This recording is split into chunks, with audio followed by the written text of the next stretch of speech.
Então, primeiramente, muito obrigado pela presença dos dois aqui, obrigado por aceitar o convite de dar essa aula, essas duas aulas para a gente.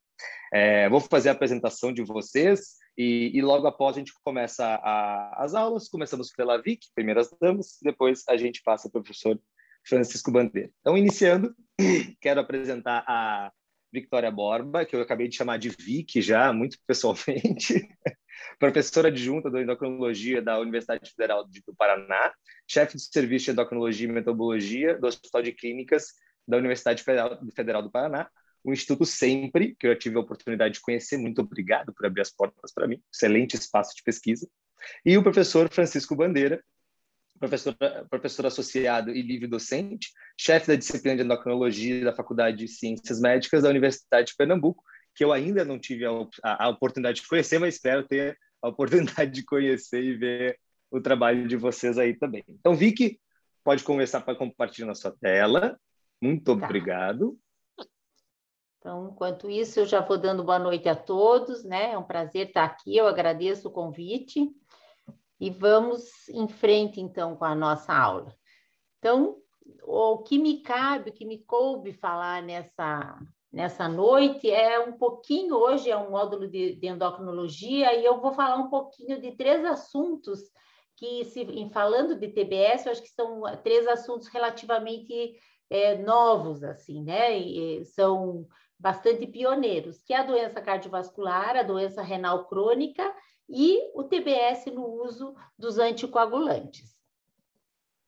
Então, eu vou aqui, tá a minha agenda, eu vou fazer uma introduçãozinha mini do TBS, porque eu sei que vocês já tiveram 2 aulas maravilhosas, né, algum tempo atrás, e aí dividindo um pouquinho sobre a particularidade na osteoporose depois do TBS para cada uma desses eventos. Então, só relembrando, né, que o TBS, ele é um algoritmo que ele explora a variabilidade entre esses pixels da imagem da densitometria. Então, é muito interessante, porque ele aproveita imagens até antigas, né, imagens que foram adquiridas em um outro momento, e elas podem ser reavaliadas. Então, isso acaba sendo uma grande vantagem. Então, ele separa, né, essas imagens. Sempre se usa a mesma imagem que foi usada para o diagnóstico densitométrico, né? E aí você vai ter esses pontos marcados aqui que vai ter uma variabilidade maior ou menor.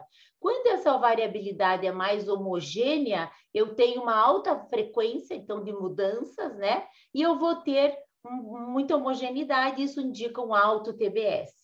E ele sempre calcula por linha. Nesse outro exemplo, que seria dessa área aqui mais degradada, né? Eu tenho uma menor variabilidade, porque eu tenho uma heterogeneidade. Então, eu não consigo ter esse preto e branco mais ou menos como tinha aqui. Então, quando a gente olha, eu tenho uma área homogênea, outra área homogênea, mas elas são bastante diferentes. Então, essas áreas não homogêneas de variabilidade me dão um baixo TBS.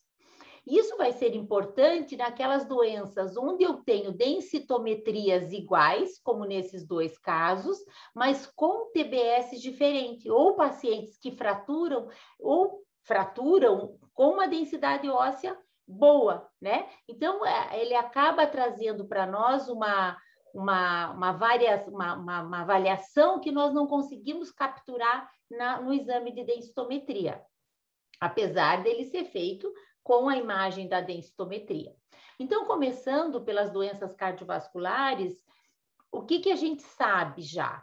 Que a osteoporose é uma doença de alta prevalência, ela atinge até 40% das mulheres e 30% dos homens, e quando eu vou olhar para a doença arterial coronariana das mulheres na pós-menopausa que tem doença arterial coronariana, eu vou ver que pelo menos 18% delas chegou a ter osteoporose e até metade delas tem osteopenia. Então, eu vejo que é muito fácil esse vai e vem aqui entre uma doença e outra acontecer, porque elas acontecem em faixas etárias bastante semelhantes, e numa população que tem vários fatores de risco em comum. Então, existe já, nesse estudo, eles fazem uma bela revisão dessa associação, né, de densidade mineral óssea baixa, e nesse caso aqui era uma densidade volumétrica, associada à calcificação vascular, e não só a vascular periférica, como coronariana, a eventos cardiovasculares futuros e a mortalidade. Então, a baixa densidade prevendo esses eventos, dependentes da idade, dos fatores de risco e dessa fisiologia compartilhada entre as duas doenças. E o que se tem é que existe variabilidade também nos resultados desses exames, alguns mostrando, desses estudos, alguns mostrando resultados bons e outros mostrando relação e outros não mostrando essa correlação, dependendo da maneira como você faz a avaliação, do sexo e da etnia. O que é importante? Quando eu tenho um paciente com score de cálcio aumentado pela tomografia computadorizada, significando lá que ele tem o score de cálcio alterado, eu vou ter uma associação com baixa densidade mineral óssea, independente dos fatores de risco. Eu não achei um estudo específico de score de cálcio, por exemplo, e fratura nesses pacientes, mas que se fosse só observado ou fosse olhado só isso. Tem alguns estudos que eu vou mostrar para vocês que avaliaram muito a densidade óssea. E é aqui, né? Então, aqui nós temos pacientes desse estudo, que foi um estudo grande, com 2.500 mulheres na pós-menopausa, um estudo famoso do Steve Cummings, né? Onde ele relacionou a presença da doença cardiovascular com a osteoporose. E a gente vê aqui que, com o passar do tempo, foram pacientes acompanhadas no estudo MOR, que eram pacientes do grupo placebo, então as que não receberam tratamento, né? Uma média de idade de 66 anos, acompanhadas por 4 anos. E a gente vê que aquelas que tinham osteoporose tinham muito mais eventos cardiovasculares. E isso dependia, esses eventos cardiovasculares, de outros fatores também, que era a idade, diabetes, outra doença. E aí, quando nós olhamos a análise de fratura dessas mulheres, o que é que se viu? Então, que elas tinham eventos cardiovasculares, as que tinham mais osteoporose, que tinham mais fratura, elas tinham mais eventos cardiovasculares do que aquelas que não tinham. E também a gravidade das fraturas também estava relacionada aos eventos cardiovasculares. Então, quanto maior o número, e eu não mostrei aqui, mas quanto mais graves essas fraturas, essas pacientes tinham uma porcentagem maior de eventos cardiovasculares. Então, mostrando que esses eventos cardiovasculares, de um modo geral, eles vão estar associados, são concomitantes à fratura e até, num outro estudo que eu vou mostrar adiante, a gravidade do desfecho dessas fraturas. E aqui também, mostrando a densidade mineral óssea como um fator para a doença arterial coronariana. Então, é uma meta-análise e que mostrou que pacientes que tinham densidade mineral óssea, comparado àqueles que não tinham, tinham muito mais chance de ter doença arterial coronariana mesmo após o ajuste. E é uma porcentagem grande desses pacientes. E o contrário, né? Se os pacientes tivessem, então, doença arterial ou não, qual que era a possibilidade dele ter uma alteração na densitometria? Então, ter uma perda na densitometria. Então, a gente vê aqui que isso também é verdade. Quando eles tinham doença arterial coronariana, eles tinham 28% de chance de ter menos densidade mineral óssea. E aí a gente pensa, tá, e o TBS, né? O que eu tenho de dados do TBS? Então, o que seria muito interessante era a gente poder fazer uma associação direta, né? Voltar para aqueles mesmos estudos e fazer o TBS daqueles pacientes, mas eu não encontrei TBS avaliado naqueles estudos anteriores. O que eu encontrei, esse é um estudo até interessante, é grande, publicado em 2016, onde eles viram uma correlação negativa com os scores de calcificação da coronária. Então, é muito interessante porque quando eles, mesmo depois deles ajustarem para vários parâmetros e até para presença ou não, alguns pacientes aqui estavam em diálise, eles encontraram uma alteração com o TBS com a doença coronariana moderada e não a doença grave. E aqui eles colocam e aqui é o contrário, não é um TBS menor com pior doença coronariana. Eles colocam um TBS maior com uma doença arterial coronariana maior, scores maiores de calcificação arterial coronariana. Então, em até 2 vezes, né? Mas o TBS não foi capaz de predizer doença grave em nenhum dos parâmetros, mesmo sem os ajustes. E qual que é a justificativa deles para isso? Então, o que eles colocam é que esses pacientes, essas doenças, elas compartilham tanto a osteoporose como a calcificação arterial, elas compartilham várias citocinas, vários inibidores de calcificação arterial, e que numa fase moderada daquela doença, é como se você tivesse ainda um turnover naquela placa ali ocorrendo, né, naquela calcificação que ainda está ocorrendo, e essa transformação causaria mais variabilidade no TBS. Quando você fosse olhar, é como se estivesse olhando para a placa e para o osso. Então, naquele osso, essa alteração metabólica aí seria traduzida como uma alteração maior nesse variograma. Eu não sei se isso a gente pode achar que é isso mesmo ou não, mas é a justificativa que eles deram, e aí quando essa placa estivesse mais estabelecida, uma calcificação mais grave, ela seria talvez mais homogênea, com menos turnover, e isso não teria tanto implicação na saúde óssea. Eu acho que isso é um pouco especulativo, mas foi a justificativa que eles deram para esse estudo. Então, o que se resume? Que quando você tem na densitometria baixa, você tem maior doença cardiovascular e tem maior fratura, maior doença cardiovascular. Então, essa relação da calcificação vascular com a fratura já tinha sido demonstrada antes, e quando você coloca o TBS, isso parece que muda um pouco, né? Parece que aqui a doença moderada, ela está associada quando você tem um aumento do TBS. Eu acho que isso é uma coisa para ser reavaliada, né, e revista, mas que coloca uma pulguinha atrás da nossa orelha de quanto que isso possa estar até interferindo, pensando, né, na alteração dos vasos em geral, o quanto que eles possam estar interferindo na resposta óssea. E aí tem outras doenças cardiovasculares onde o uso do TBS seria até mais interessante, porque aqui, em muitos casos, a densidade mineral óssea não está alterada. Então, o transplante cardíaco e as fraturas após transplante, elas acontecem muitas vezes com densidade mineral óssea normal. Então, nem deu tempo ainda para você ter uma densidade mineral óssea baixa ou para fazer esse diagnóstico no pós-transplante. Então, o que se viu? Que nesses 87 pacientes transplantados, eles viram uma associação do TBS com o risco de fratura e uma correlação mais importante com a fratura vertebral e o TBS degradado. Sendo que nesse grupo aqui, a gente vê que 30% dos pacientes tinham, quase 30%, um TBS degradado e 28%, quase 30%, um TBS degradado. Então, eles tinham muita alteração, com alguns deles com densidade óssea, mineral óssea baixa. Então, foi o que predisse, né, o TBS ser degradado, era a idade, o maior IMC, e a densidade mineral óssea menor.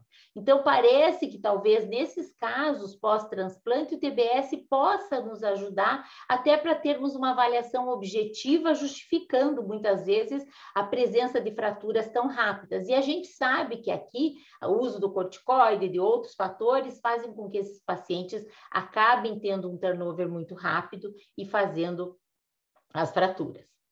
E uma situação que está em investigação, e a gente está fazendo esse estudo, ele está em andamento, são os pacientes com insuficiência cardíaca congestiva. Então, existe muita heterogeneidade nos dados de densidade mineral óssea nos pacientes com insuficiência cardíaca, né? E variam muito se essa insuficiência cardíaca é de fração de ejeção reduzida ou se ela é de fração de ejeção preservada. Então, nós resolvemos fazer um estudo que era, a princípio, foi de sarcopenia e que nós tínhamos esses dados de densitometria e nós resolvemos reavaliar. E esses pacientes eram 85 pacientes com insuficiência cardíaca, comparado ao grupo controle, e que na comparação com o grupo controle, os dois grupos foram bastante semelhantes. Mas vocês veem aqui que o TBS médio desses grupos, eles eram baixos, né? Então, os dois grupos, como nós controlamos para as comorbidades também, então acabou que o grupo também era um grupo, o controle não era tão saudável, né? Era um grupo com mais doenças. E aí, o que nós vimos? Que quase metade desses pacientes tinham TBS alterado, né? Então, chamou muito a atenção, porque aqui não tinham insuficiência cardíaca muito grave, eram pacientes até com NIRA 3 e 4, não tinha ninguém com NIRA 5, porque eles não conseguiam nem vir fazer a avaliação, né? Então, os pacientes mais graves, eles tinham muita limitação. E aí, quando nós comparamos quem tinha TBS degradado com aqueles que não tinham, a gente vê o quê? Vários fatores puderam diferenciar na análise univariada esses pacientes, né? Então, a idade, a força, até a albumina, eles tinham vários parâmetros que mostravam a maior gravidade da própria doença, que isso eu achei bastante interessante, né? Então, esses parâmetros aqui de gravidade, que nada mais é do que traduzindo que esses pacientes eram mais complicados mesmo do que aqueles que tinham um TBS mais normal. E que na análise multivariada, a idade, a albumina, o uso prévio de estatina, que vem de encontro àquelas alterações que a gente viu, né, do uso de cálcio, e o consumo calórico também. Então, os que tinham consumo calórico melhor tinham um TBS melhor, né? E esses aqui tinham um TBS pior. Então, a gente vê que realmente tem alguma coisa, esse estudo está em andamento e eu espero poder ter resultados melhores em pouco tempo. Então, concluindo essa primeira parte, existe uma associação, sim, entre a doença cardiovascular e a baixa densidade mineral óssea e as fraturas, além deles terem um TBS baixo com uma lesão ainda demoderada, né? Então, essas fraturas aqui, eu acho que é uma coisa que nós ainda vamos precisar investigar melhor nesses pacientes. O TBS pode ser uma opção para pacientes no pós-transplante cardíaco, para uma avaliação mais rápida, né? Sem esperar alteração da densidade. E na insuficiência cardíaca, existe, então, uma relação desse TBS com outros parâmetros de gravidade da doença. Então, dando continuidade, nós vamos falar um pouquinho agora da insuficiência renal crônica. Então, essa área é uma área onde existem mais estudos, né? E sempre nós temos muita dificuldade de avaliar o risco de fratura nesses pacientes, né? Então, mais da metade dos pacientes em hemodiálise tem fraturas vertebrais. E apesar da dificuldade de avaliação do risco, porque nós sabemos que a densitometria ela tem um poder de predizer fratura nesses renais crônicos muito menor, o que digo, né? Ele colocou a densidade mineral óssea como parâmetro para avaliar o risco de fratura. E ela pode estar subestimada. Então, ela é superestimada porque esses pacientes têm artrose, têm muita calcificação vascular, e isso vai atrapalhar o exame, principalmente da coluna, tem calcificações articulares, eles têm são pacientes onde você precisa muito da medida da qualidade do osso, muitas vezes para diferenciar o tipo de doença que eles têm. A gente tem muito medo de tratar esses pacientes com receio que eles tenham uma doença adinâmica. Então, a histomorfometria é um exame que ajuda muito na avaliação desses pacientes, e a tomografia de alta resolução. Mas o problema é que são exames caros, de acesso limitado, e que talvez aqui o TBS seja uma opção para você fazer uma análise mais imediata e mais econômica desses pacientes da microarquitetura. E o que se viu em pacientes em diálise? Então, aqui são 98 pacientes e 98 controles pareados, que já estavam em diálise há pelo menos 5 anos, né?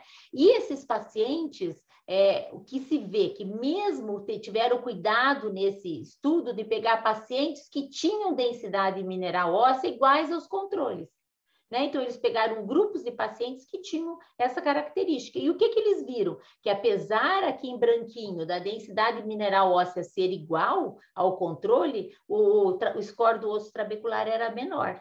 E o T-score também. Né? Então, o T-score da densidade mineral óssea era igual ao controle, mas o score do osso trabecular pior. E quando eles usaram o TBS para ajustar o FRAX nesses pacientes, eles viram que o FRAX ajustado pelo TBS avaliava um risco, levava um aumento desse risco de fratura, tanto para fraturas maiores como para fraturas de quadril. Então, a gente vê que existiu um incremento significativo em todos esses parâmetros. E nos controles isso não aconteceu, tá? Então, isso é um dado bastante interessante, principalmente esse dado aí da avaliação do risco, porque a dificuldade que a gente tem é do risco. E esse outro estudo que eu acho assim bastante, ele trouxe uma informação muito interessante, que é o quê, gente? Eles olharam pacientes, 2 grupos, separaram os pacientes com clearance de creatinina abaixo de 60 e acima de 60. E fizeram TBS, densidade, fizeram uma avaliação completa desses pacientes. Então, eram 1.500 pacientes, né, com mais que 40 anos. E eles viram uma relação de fratura tanto nos pacientes com o clearance baixo como com o clearance normal. Mas o que a gente vê aqui? Que esses pacientes com o clearance baixo, eles olharam o clearance... Os tercis, não, eles viram qual era a média maior, né? Quem estava acima da média do TBS. Então, para esses pacientes com clearance menor que 60, a média, o corte foi 1.200, o TBS de 1,277. E aí, quem estava abaixo de 1,277 teve muito mais fratura do que aqueles pacientes que estavam acima. E com o paciente com clearance acima de 60, esse ponto de corte já foi maior, né? Mas também teve uma relação com as fraturas. Então, a gente vê aqui que isso foi independente dos outros fatores, inclusive da densidade mineral óssea. Então, o TBS, mesmo no paciente com insuficiência renal, ele preserva essa característica de mostrar mesmo de predizer, talvez, ou de ajudar a gente a predizer a fratura. E o que eu achei legal foi isso aqui, ó, a morte pós-fratura. Então, os pacientes com clearance menor que 60, eles tiveram esse TBS avaliado aqui, essa média desse grupo pôde predizer quem tinha um TBS melhor morreu menos de fratura de fêmur do que quem tinha um TBS pior. Isso tanto nos pacientes quanto nos controles. Então, o que é uma informação a mais para nós. E você colocar o TBS no FRAX, nesses pacientes com alteração da função glomerular. Então, quando nós olhamos essa função glomerular, aqui não dividida entre mais que 60 e menos que 60, o que eles fizeram aqui? Fracionaram. E vocês veem que o grupo é muito grande, né? São 8.000 pacientes. E aí, o que a gente viu? Que quando se olha o TBS aqui, eles são diferentes, né? Nesses 3 grupos. Então, era de se esperar isso, não vendo muita diferença aqui entre 30 e 60 e entre o menor que 60. E aí, quando eles foram ajustando para o FRAX, eles viram que mantinha-se essa diferença, basicamente entre os pacientes normais e entre os dois outros grupos. E eles foram ver, então, qual que seria o hazard ratio, né? Então, quanto que isso iria me dar de informação da previsão, né? De eu ter uma alteração, ou de eu ter uma diferença no ajuste do FRAX. Então, quando eles fizeram o TBS não ajustado, eles viram um risco aqui, ó, que se manteve, né? Dentro desses grupos aqui, eu tive um risco que foi significativo. Quando eles ajustaram isso para a idade e sexo, se manteve em alguns, e depois, quando eles ajustaram para mais fatores, para densidade, com densidade e sem densidade, os pacientes mais graves, eles pegaram um aqui, ó. Eles não tiveram nenhuma relação. Então, parece que quando o paciente está mais grave, o TBS não é tão bom para ajudar a gente na predição, né, de risco de fratura. Então, acho que a gente tem que tomar esse cuidado quando for avaliar esses pacientes, porque muitas vezes você adicionando o TBS ao FRAX, ele vai indicar que você faça um tratamento, né? A gente tem limitações no tratamento, e até o tratamento que pode ser feito em pacientes com clearance de creatinina aqui, entre 30 e 60, ou abaixo de 30, é uma medicação antirreabsortiva, o denosumab. Então, a gente tem que tomar cuidado que naqueles pacientes com um clearance muito baixo, talvez a gente não possa usar o TBS como um fator aqui que possa nos ajudar. Talvez aí sim a gente precise da histomorfometria, de outros parâmetros. Mas é interessante porque naqueles pacientes, que com certeza é a grande maioria dos pacientes que a gente tem nas clínicas, né, tratando com endocrinologista, você vai ter pacientes nessas duas searas aqui. Então, na doença renal crônica, nós temos que esses pacientes fraturam, muitas vezes com densidade normal ou pouco alterada, e esses TBS está associado à fratura em renal crônico, pelo menos naqueles sem o clearance muito alterado. Então, continuando com a última parte, nós vamos falar um pouquinho dos pacientes anticoagulados. Então, isso para mim é um orgulho dizer que esses 2 artigos são os únicos artigos que falam de TBS em anticoagulação, né, que nós publicamos um ano passado e um esse ano, comparando aqui, primeiro mostrando a interação da varfarina com o score do osso trabecular e depois com os DOACs, que são os anticoagulantes diretos. Isso por quê? Porque a varfarina, ela inibe a vitamina K, impede a carboxilação da osteocalcina e com isso você tem menos ligação da osteocalcina à hidroxiapatita, levando uma alteração na mineralização óssea.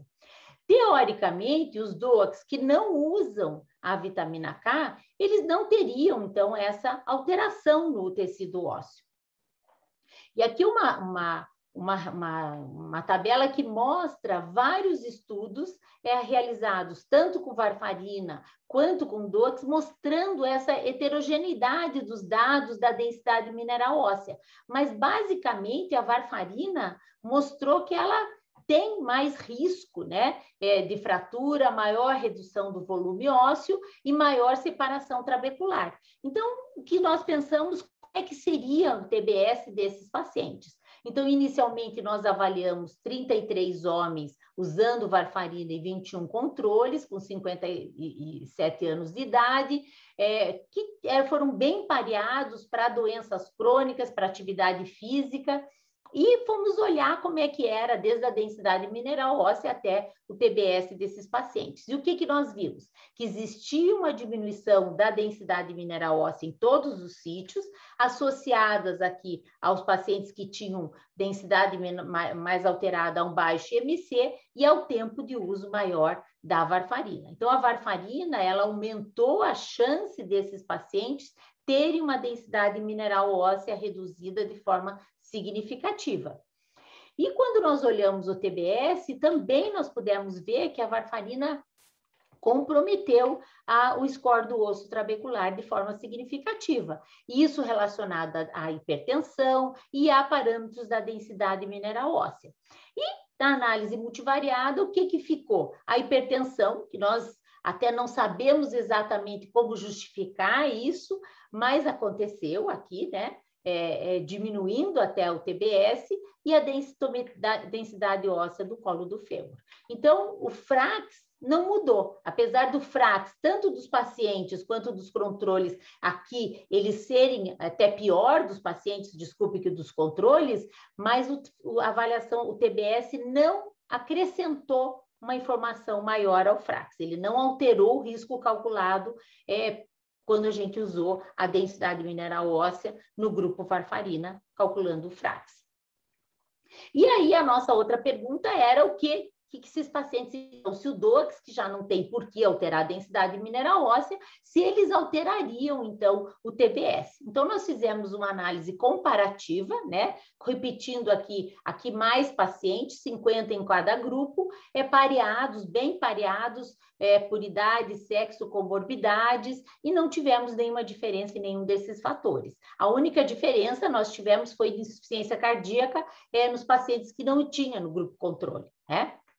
E aí, o que a gente viu? Que existia uma diminuição da densidade mineral óssea, né, nos 3 sítios, de novo, com a varfarina comparado aos controles, mas que os DOACs não eram diferentes dos controles.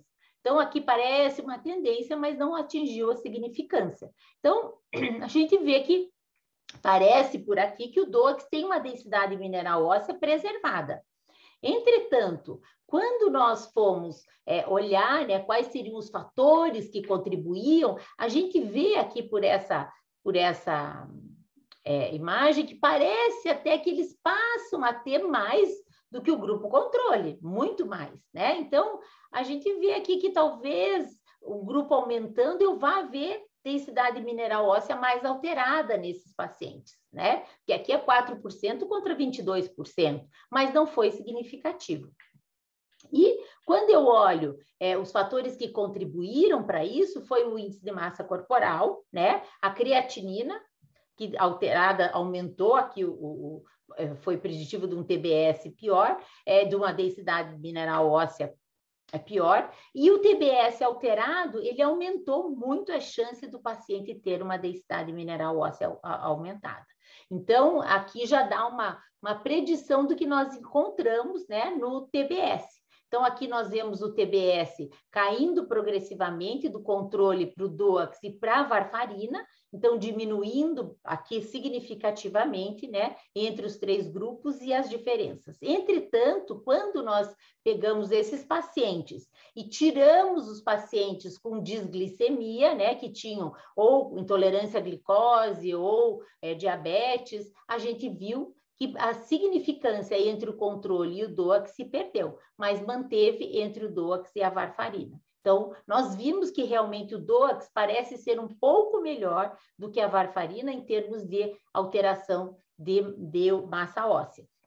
E quando nós excluímos os pacientes aí com IMC acima de 35, porque a gente sabe que o IMC alto afeta o TBS, essa diferença entre os grupos se permaneceu e entre a varfarina e o controle também permaneceu, tá? Então, a gente vê que realmente existe uma alteração do TBS relacionada a esses anticoagulantes. Então, o uso do varfarina diminuiu, ele foi relacionado com uma diminuição do TBS, a atividade física com uma melhora do TBS, isso aqui eu não sei justificar, a história familiar de fratura de quadril foi mais preditiva, que o IMC e a hiperglicemia, IMC baixo e hiperglicemia, eles pioraram o TBS, como daqui a pouco o doutor Bandeira vai falar para vocês.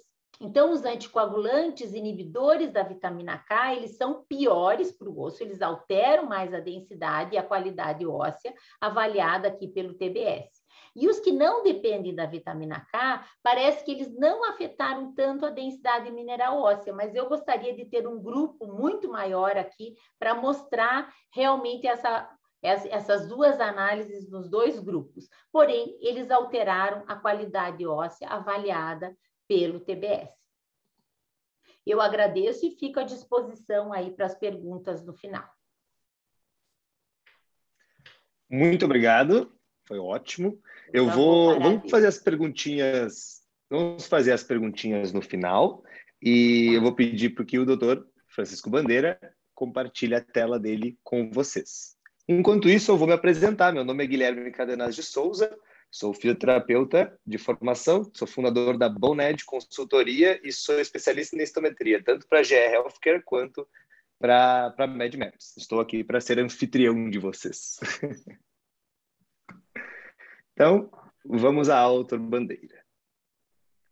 Ok, Guilherme, é um prazer enorme estar aqui com você, Vitória, e agradeço o convite para participar desse evento.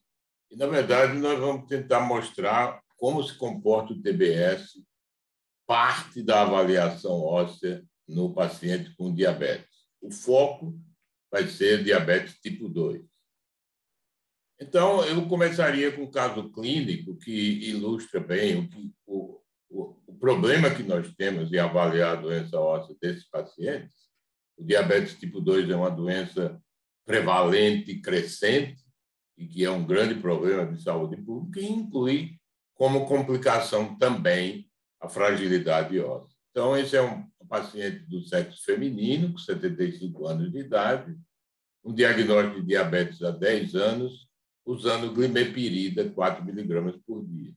Então, ele se queixava de uma dor lombar de forte intensidade há 2 meses, associada a alguma parestesia de membros inferiores, tinha uma vertigem posicional ocasional, sem outras queixas, e teve uma menopausa cirúrgica aos 46 anos.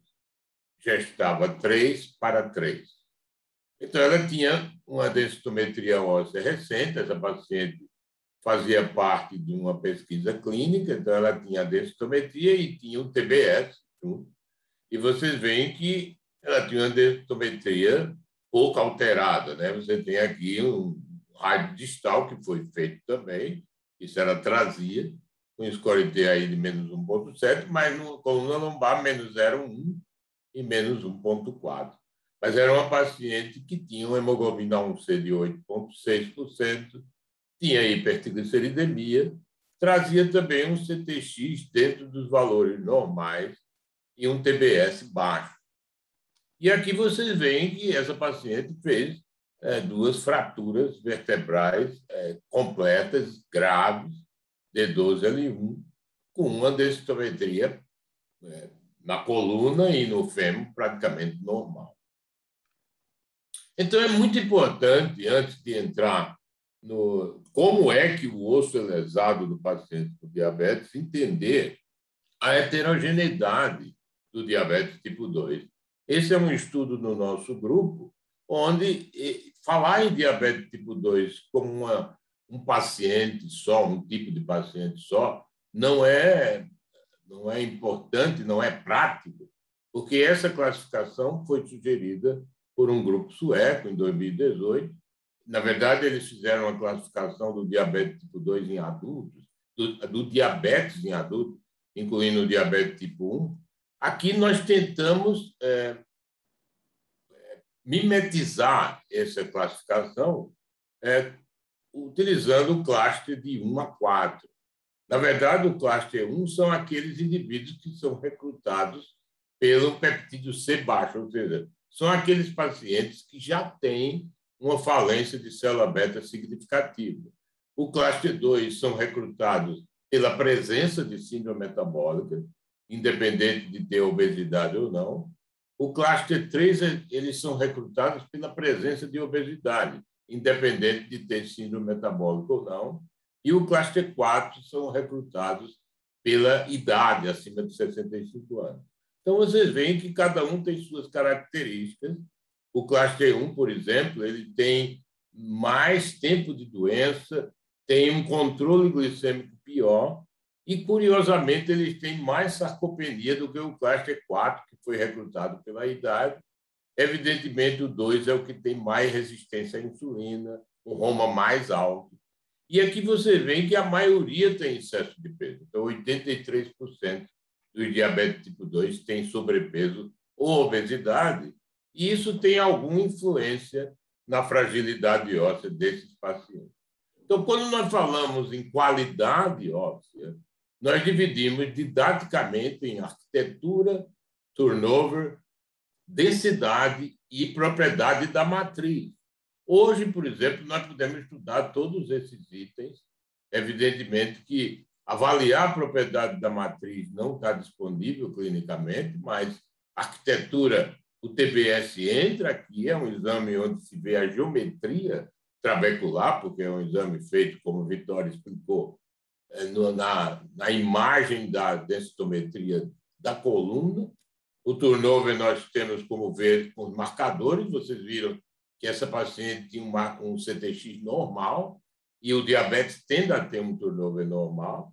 A densidade mineral óssea, que no diabetes tipo 2 falha, porque usualmente ela está mais alta do que no não diabético, e a propriedade na matriz através do Bone Mineral Strength Index, que eu vou mostrar logo em seguida.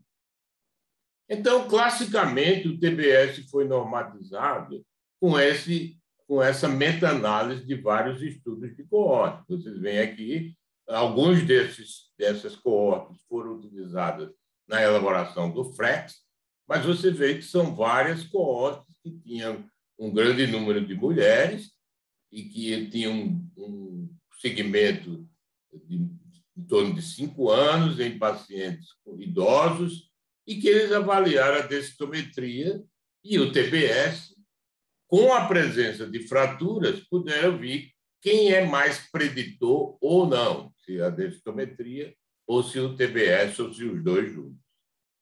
Então, vocês veem aqui que, quando se avalia o TBS só, quando se avalia fatores de risco mais densitometria, ou fatores de risco com densitometria e TBS, o poder preditor de fraturas passa a ser significativamente maior. Então, a adição do TBS passa a ter um valor preditivo melhor para a fratura.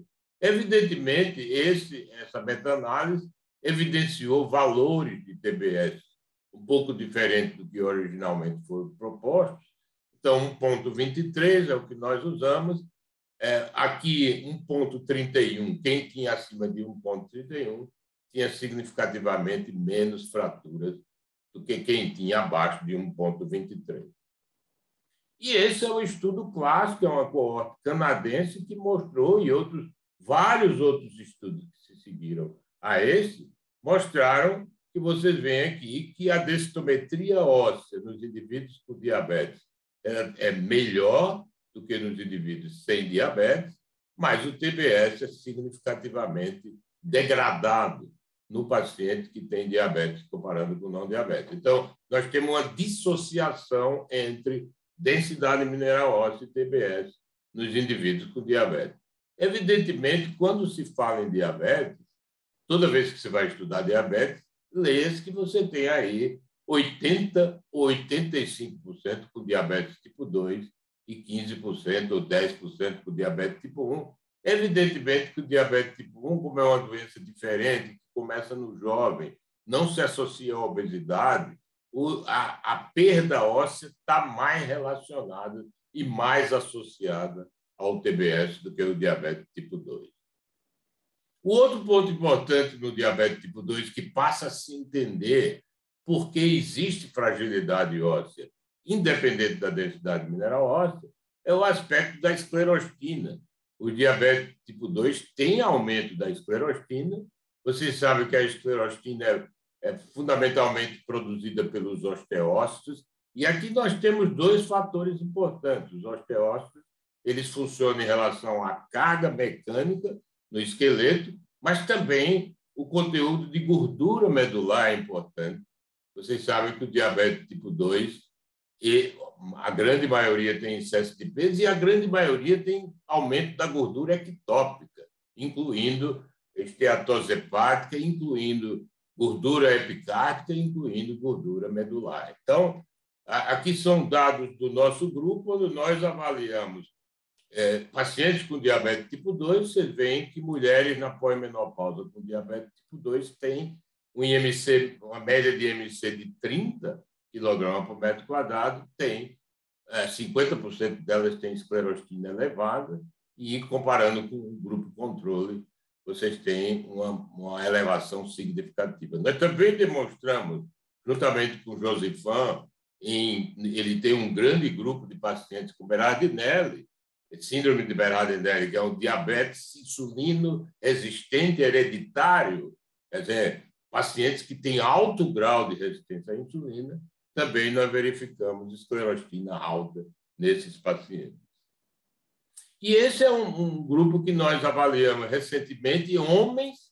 Evidentemente, existe essa recomendação de todos os desfechos em pacientes com diabetes tipo 2 devam ser divididos por gênero, porque a grande maioria das complicações do diabetes tipo 2 são diferentes no homem e na mulher. Então, nós avaliamos mulheres, agora avaliamos homens, e vocês veem aqui, quando nós avaliamos homens com diabetes tipo 2, uma média de idade de 62 anos, 12 anos de duração da doença, um IMC de 28, 82% tem densitometria normal e 60% tem TBS normal. Então, uma certa dissociação existe.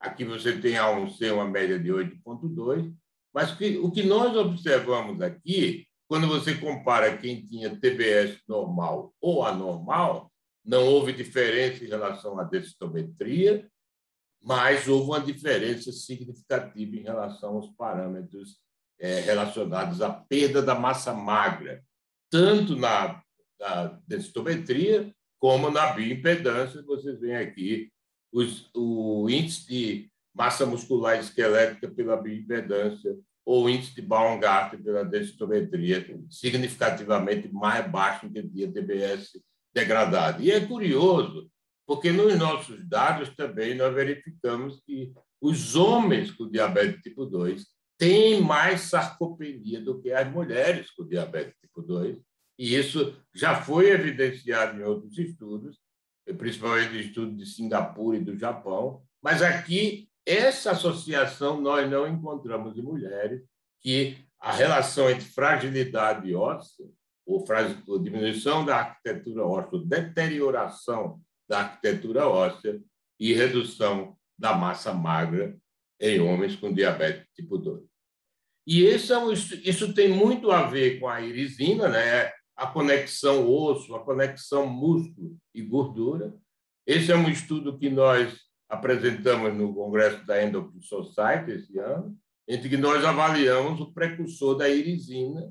Vocês sabem que a irisina é um hormônio produzido pelo músculo, fundamentalmente durante o exercício ou a exposição ao frio, que tem uma ação muito importante em modular o tecido adiposo, a ação insulínica. E aqui vocês veem que nós encontramos que quanto maior o índice de massa corpórea, menor os níveis de FNDC5, que é o precursor da irisina, e quanto pior o controle glicêmico, também uma redução da irisina. E vocês sabem que a irisina é um hormônio importante porque ele, de certa forma, faz com que o tecido adiposo branco seja marronizado, ele passa a ter mais mitocôndria, como você vê aqui, pela ativação das UCP1, e com isso aumenta a termogênese e diminui a gordura ectópica e melhora a resistência à insulina. Então, outro ponto importante no diabetes, que certamente contribui para a fragilidade óssea, sem afetar a densidade mineral óssea, e aí eu acho que o TBS, das utilidades do TBS, talvez uma das maiores seja no diabetes tipo 2, vocês veem que a hiperglicemia crônica, não só a hiperglicemia crônica, mas a dislipidemia, que mais de 70% do diabetes tipo 2 tem, leva à formação dos produtos de glicosilação não enzimática, os chamados AGEs, e também tem os ALES, que são produtos de peroxidação de lípides também não enzimáticos. Isso leva à formação de receptores que têm atividade na agressão tissular e na formação e no desenvolvimento de complicações crônicas.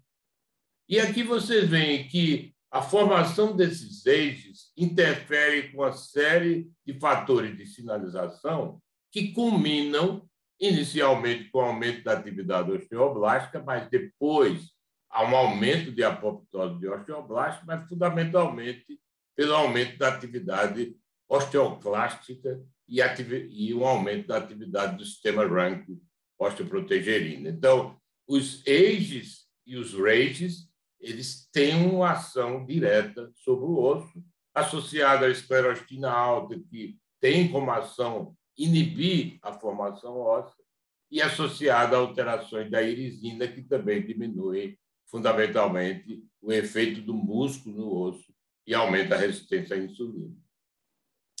E nesses eixos, o ano passado, no ESPMA, foi apresentado esse estudo, que, na verdade, são dados da coorte de Roterdã, na Holanda, onde vocês veem como é importante esses eixos. Aqui são eixos dietéticos.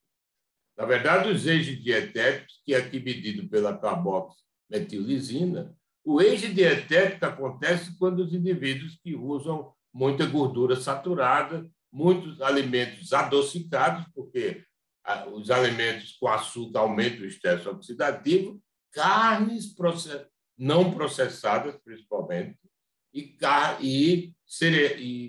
amido, quer dizer, açúcares refinados.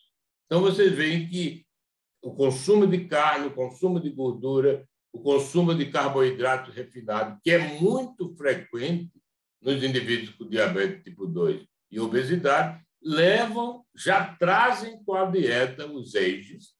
E aqui o Roterdã associou claramente a alta ingesta de eixos ao aumento do risco de fraturas osteoporóticas maiores em pacientes, no estudo, numa população geral. Então, isso é um fator dietético que também contribui. Evidentemente que no paciente com diabetes tipo 2, os eixos são formados pela hiperglicemia crônica, como eu mostrei antes, e pela dislipidemia crônica.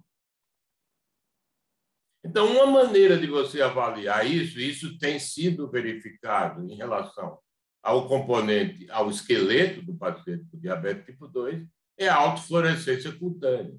A autofluorescência cutânea é vista por esse equipamento, o Age Reader, que usa uma radiação ultravioleta e consegue ver a proporção de glicosilação não enzimática na pele.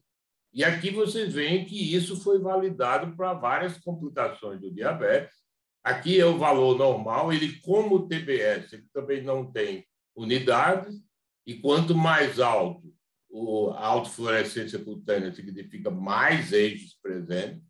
Aqui vocês veem os valores referenciais, os pacientes que não têm complicações e aqueles que têm complicações macrovasculares ou que têm complicações macro e micro, você tem maior formação de eixos e maior autofluorescência cutânea. É um exame simples de ser feito e que alguns estudos tentaram correlacionar com a saúde óssea no diabetes tipo 2. Esse é um deles, onde você vê que foram analisados pacientes com doença de longa duração, 15 anos de diabetes, uma média de idade de 68 anos, IMC de 31, hemoglobina A1C de 7,8% de média. Eram pacientes bem complicados, como acontece em qualquer população de diabetes tipo 2 que tenha mais de 10 anos de doença. Você tem aqui 19% com complicações oculares, de retinopatia. Você tem aqui 71% com qualquer complicação, seja neuropatia ou complicação vascular. Esse estudo avaliou também o índice tornozelo braquial para ver complicações essencialmente de obstrução de artéria de membros inferiores e avaliou também a oximetria transcutânea, que é um método de ver microangiopatia no paciente com diabetes tipo 2, ou a oxigenação tisular. Então, vocês veem aqui que, quando se usa densitometria, vocês veem que o diabetes tipo 2 tende a ter uma densitometria óssea melhor em todos os parâmetros. Eles têm o eixos mais, autofluorescência cutânea significativamente mais alta do que o grupo controle. E aqui eles avaliaram o Bone Mineral Strength Index, que você usa. Isso é um outro método que não se usa na clínica ainda, mas que é uma sonda óssea que você avalia fundamentalmente a firmeza óssea relacionada à matriz. Então, o TBS avalia a microarquitetura óssea com uma tomografia computadorizada de alta resolução, só que o TBS é muito mais acessível e é um exame que faz com as imagens da densitometria. A tomografia é um aparelho caro e não acessível do ponto de vista clínico. Nós vemos o turnover no laboratório, nós vemos a densitometria, então fica claro que no diabetes tipo 2 a densitometria não conta realmente a história.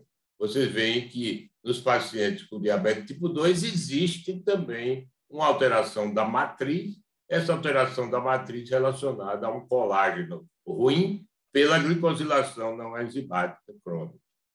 E aqui, quando você olha a correlação com as complicações crônicas, vocês veem que os parâmetros de controle, nós temos com a porosidade cortical, o diabetes tipo 2, ele pode até ter alguns aspectos da microarquitetura na tomografia computadorizada de alta resolução normais, mas ele tende a ter uma porosidade cortical aumentada, ou seja, o número de poros diminui, mas eles têm um diâmetro maior.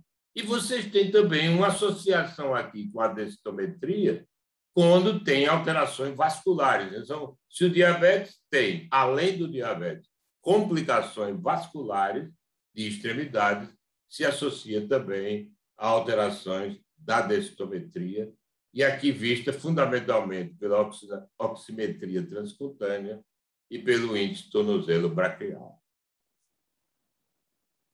Aqui é um estudo do grupo do Billy Zieken, que viu também o osteoprobe, né, analisando a força da matriz, a firmeza da matriz, que na verdade não é força de respeito à qualidade, aqui é a firmeza, porque esse é um método que avalia fundamentalmente as propriedades da matriz. Então, vocês veem que o diabetes tipo 2 tem um índice de firmeza óssea menor, que está associado ao tempo de doença e que também, nesse estudo, ele viu a autofluorescência cutânea está associada aos eixos. Então, fica muito claro aqui que o diabetes tipo 2 tem vários pontos importantes do ponto de vista ósseo.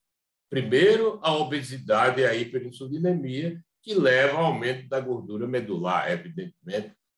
A gordura ectópica é um ponto importante da resistência à insulina.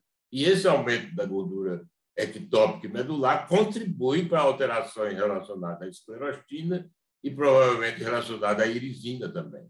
Por outro lado, nós temos os EIGES, os produtos de glicosilação não enzimática do colágeno, que vai agredir o esqueleto, inicialmente atuando nos osteoblastos e depois nos osteoclastos, ativando o sistema RANK osteoprotegerina.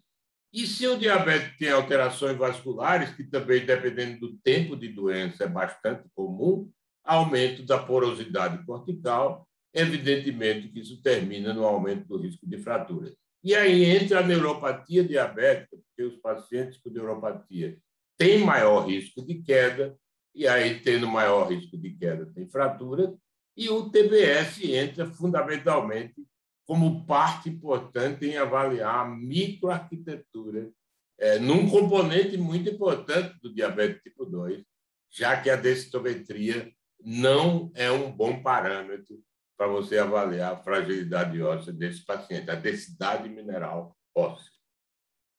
Então, em resumo, isso aqui é uma revisão da Juliette Compton, que escreveu há uns 3 anos atrás, mas, em resumo, os dados que nós temos em diabetes tipo 2, e eu repito, o diabetes tipo 2 é mais importante, porque no diabetes tipo 1 é mais previsível, né?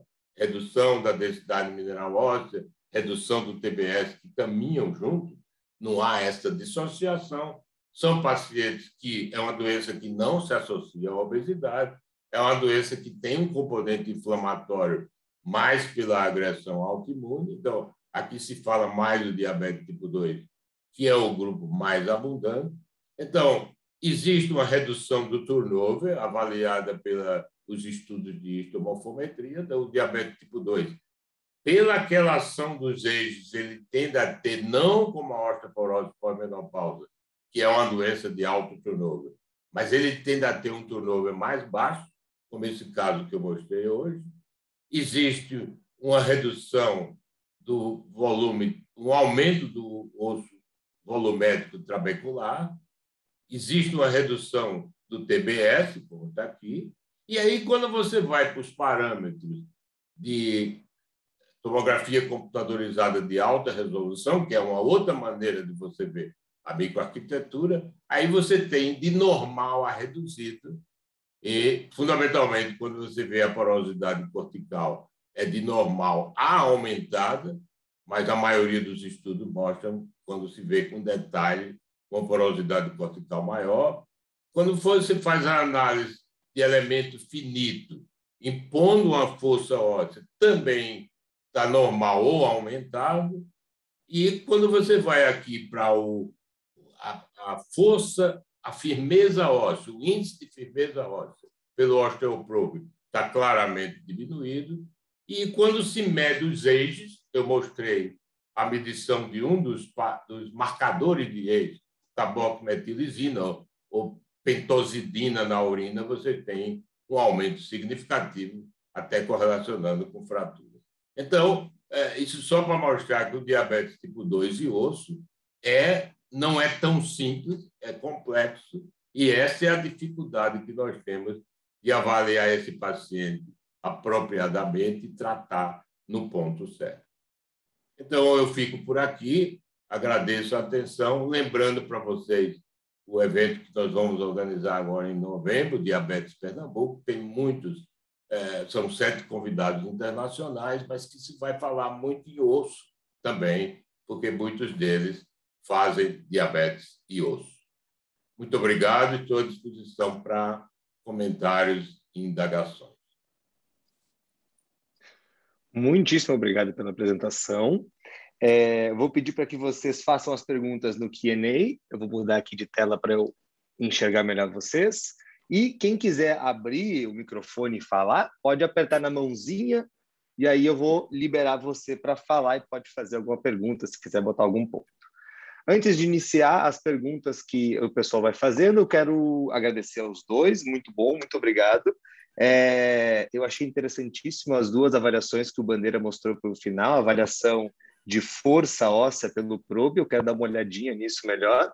Existe já algum estudo correlacionando o TBS com essa avaliação do probe, diretamente? Eu não vi um estudo correlacionando os dois, mas, na verdade, quando você olha a magnitude de alteração do osteoprobe e do TBS, são muito parecidos. Não há um estudo head-to-head, mas sim, sim. Eles caem muito semelhante, de forma muito semelhante e independente da densidade mineral. Muito interessante. Eu tinha visto nos últimos tempos com o pessoal do FRJ, que tem um Extreme CT, né, que tem um tomógrafo um microtomógrafo, e eles me mostraram também um pouquinho da avaliação de números finitos, né, que foi o que você falou agora. Mas a avaliação com probe eu achei interessante também. E agora tem uma para a Vicky, que é o seguinte: lá no início da aula você comentou sobre, eventualmente, o erro que eu posso ter naqueles pacientes com arteriosclerose e, eventualmente, o paciente avançado ter TBS mais altos, correto? Sim, é o que eles encontraram naquele estudo, né? Uhum. O que a gente pode correlacionar? Sim, o que a gente pode correlacionar desse TBS mais alto com, eventualmente, um erro de imagem? Porque a gente tem uma sobreposição, né, da aorta sobre a coluna lombar. Não. E acho que deu uma travada. Agora está voltando. Pode falar, eu estou te ouvindo. Desculpe. Então, tá flutuando a minha internet aqui, está no cabo ainda, desculpe. Então, o que eles encontraram é que no paciente com o score de cálcio moderado, né, que seria aquele que não chega a 100, não passa de 100, né, ele está alterado, mas não passa de 100, o que eu entendi pelo artigo é que eles têm esses pacientes são metabolicamente talvez mais ativos, são numa fase onde você tem mais atividade, e talvez aí sim você tenha alteração do TBS, mas o que é para nós um contrassenso que a alteração foi para mais e não para menos. É isso que você está perguntando. E não tem como você justificar isso. Eles não conseguiram justificar a calcificação. Isso só aconteceu na calcificação coronariana. Então, é uma coisa que precisa ainda ser demonstrada. Não apareceu na calcificação da aorta. Exato, porque seria um artefato sobre a coluna, né? E isso poderia interferir no resultado da imagem. Interessante. Mas, Estou esperando nossa teoricamente, pergunta. a calcificação da aorta não interfere no TBS, né? A imagem que você tem, ela não está, porque ela está atrás, né? Mas dependendo da. Lembra que na coluna, na imagem, eu tenho a sobreposição igual. Então, se eu tivesse como se fosse uma imagem Acho que igual, vai eu fazer botasse uma sombra. moeda sobre o paciente, vai fazer sombra, exatamente. Imagina que eu tivesse. Imagina que nem você mostrou na tua imagem aquela lacuna escura, né, de pixels, Uhum. e logo depois uma lacuna, pixels mais claros. Se eu tiver nessa lacuna de pixels, eu tiver um ateroma, né, uma placa ali em cima, ela vai tapar para o TBS enxergar aquela Ela não área. consegue separar isso, né? Tá certo. Exato. Talvez isso seria, talvez até para MedMaps, para o futuro. Lembra que a gente tem na densitometria aquela imagem Fazer lateral da lateral. coluna lombar, É. que a gente nem usa na densitometria, mas de repente para o TBS seja uma boa ferramenta para eliminar esse tipo de artefato. Que talvez no paciente mais grave você poderia tirar. Eu justifico que ali no mais grave talvez isso seja um dos fatores mesmo, né? Sim, sim. Certinho. O Flávio Menegoli chegou a comentar sobre isso também aqui no nosso bate-papo. Opa, tem uma perguntinha para nós aqui. Vamos ver onde é que está a nossa pergunta. Essa é o professor Bandeira. Alguns trabalhos mostram a alteração dos ages com uma prolongada, com prolongados bisfosfonatos, uso prolongado de bisfosfonatos, aumentando, aliás, aumento da pentosidine, pode ser? Pentosidine? Isso.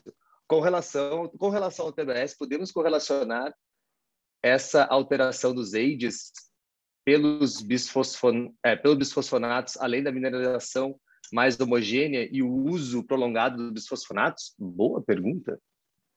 O grande problema hoje é que nós não sabemos se os bisfosfonatos funcionam bem no paciente com diabetes tipo 2, que já tem um turnover normal. Então, você vai fazer bisfosfonato na paciente que já tem um CTX de 200, nunca usou nenhum antirreabsortivo. Então, quando você olha os estudos, todos os estudos para tratamento de osteoporose são muito poucos de pacientes com diabetes, é menos de 5%. Nesses estudos do FIT, o programa VERT, o Horizon, eles agiram de forma parecida, mas o número é muito pequeno, entende? Então, eu acho que nós não temos essa resposta. Existe, teoricamente, um teórico efeito melhor do romosozumab. Então, se você inibindo a esclerostina, que teoricamente seria o ideal, se o diabetes tipo 2 deveria... Essa paciente certamente deveria, que eu mostrei, deveria começar com romosozumab. São duas fraturas recentes. Mas é uma pergunta muito interessante por isso, porque certamente o uso prolongado de bisfosfonato pode trazer até um pouco mais de preocupação do que no paciente não diabético. Nós realmente não sabemos como lidar com diabetes tipo 2. Né? Por exemplo, uma paciente que tem duas fraturas graves, com densitometria praticamente normal, quer dizer, e CTX normal, e nós sabemos que o CTX realmente ele não sobe na fratura, o P1NP sobe. Então, é uma pergunta. Eu já tive caso de paciente que não sabia que tinha diabetes, de a gente casualmente fazer uma densitometria e um TBS, deu uma densitometria muito alta, um TBS era 1,143, era uma coisa muito absurda, uma paciente jovem, e aí ela foi investigar e realmente tinha diabetes tipo 2. Então é interessante que não é pouco estudado, mas agora a gente começa a observar um pouquinho mais, né, a diferença. Bandeira, esses pacientes que você viu, que você falou desse aid alimentar, aid nutricional, carboximetilizina, né? Isso aconteceria só no diabético? Não, né? Poderia acontecer, porque não é isso que dá a dieta inflamatória? Exatamente. Esse estudo, Vitória, foi na população geral, mas o diabetes tipo 2 ele tem mais ingesta disso. Eu mostrei mais como um exemplo, né? Uhum. Como tem muita obesidade, síndrome metabólica, né? Eles têm, teoricamente, mais eixos dietéticos, além do eixo endógeno. Né? Então, certamente, mas foi na população geral. Na população geral, tá. Foi, na população geral. É porque essa dieta inflamatória está relacionada muito a alterações ósseas também, né? Então, Isso porque aí. faz muito sentido que no diabetes ele também seja pior, né? Exatamente. Gente, já somos 11h15 quase, vamos encerrando por aqui. Agradecer a vocês a presença novamente, agradecer as aulas, as ótimas aulas também. Esse conteúdo vai ficar gravado, então se vocês quiserem divulgar depois para os alunos de vocês, quem quiser assistir, a gente compartilha o link. Ele demora um pouquinho só para eles botarem no YouTube, mas logo quando eles inserem, eles mandam por e-mail para todo mundo. Agradeço a todos os participantes. Chegamos a 83 participantes durante a noite. Agora viemos até agora com 65. Ótimo. Olha só, antes de terminar, uma perguntinha só assim: o tratamento da osteoporose altera o TBS? Essa é uma resposta muito legal. A gente respondeu lá na primeira aula. Algum de vocês quer responder ou eu posso falar? Pode falar. Pode falar. Altera, mas nós sabemos que os bisfosfonatos eles alteram menos, né, que os anabólicos. Então, você vai enxergar uma diferença maior no TBS nos pacientes utilizando o denosumab, creio que o romosumab no futuro também, e a teriparatida e a baloparatida. Eu não vi ainda estudos com a baloparatida, mas creio que também vai modificar. Então, os bisfosfonatos, você não vai enxergar tanto a diferença no tratamento, né? A evolução do TBS, mas nesses anabólicos é mais fácil de você observar. Antirreabsortivos em geral, né? Sim. Denosumab também. Certo? Então, agora que a gente está tentando finalizar, o pessoal resolveu fazer pergunta. Vamos ver. Mais um. Não, era só um obrigado, Tavano, aqui. De nada, Tavano. Então, agradecer a todos que ficaram até agora com a gente, até o final. Agradecer a vocês novamente pela presença e espero que aceitem novamente a gente convidar vocês para fazer mais alguns assuntos. E mais um ponto, se vocês tiverem no futuro e quiserem apresentar os estudos que vocês estão fazendo no TBS, as duas universidades estão usando o TBS hoje para fazer seus estudos. Estamos à disposição também, a gente pode abrir um webinar só para você apresentar e o pessoal entender um pouquinho mais o trabalho de vocês, tá bom? Tá bom, obrigada. Obrigado. Tchau, boa noite a todos. Tchau, boa noite. Obrigado. Boa noite a todos.